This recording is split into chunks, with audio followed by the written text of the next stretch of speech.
आधी बोलणार नाही, परंतु तुम्ही गाफील राहू नका.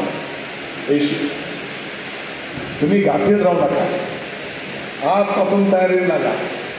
एवढी विनंती मी तुम्हाला करणार आहे. प्रत्येक गावातून मागच्या वेळेपेक्षा जादा लीड आपला आला पाहिजे, ही खबरदारी तुम्ही घ्या, एवढी आपल्याला विनंती करतो.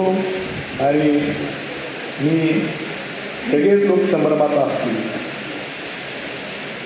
मीडियाने असेल, माझ्याकडे बरीच लोक भेटायला येतात.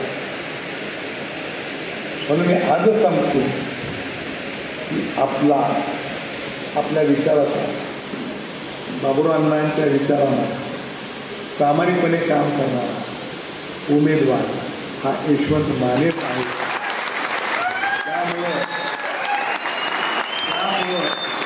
आपला उद्याचा उमेदवार हा यशवंत मानेच असतील, त्याची सुविधा बांधून आपण सगळ्यांनी काम करायचं आहे.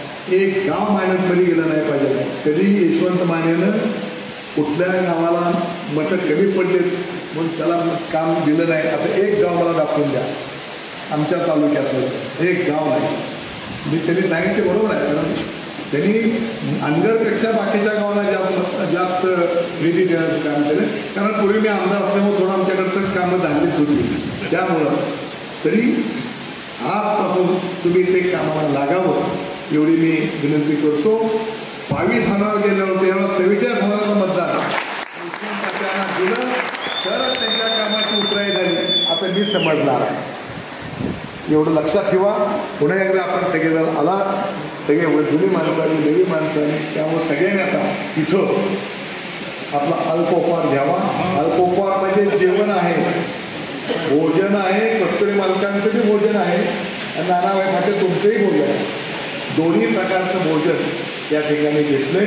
आपण सगळ्यांनी भोजनाचा आस्वाद घ्यावा आणि आजपासून कामाला लागून ज्या दिवशी उमेदवार, ज्या दिवशी मतदान असेल त्या दिवशी आपल्या गावातून आपल्या विचारात मतदान द्यावं अशा प्रकारची विनंती करतो आणि माझे दोन शब्द धन्यवाद.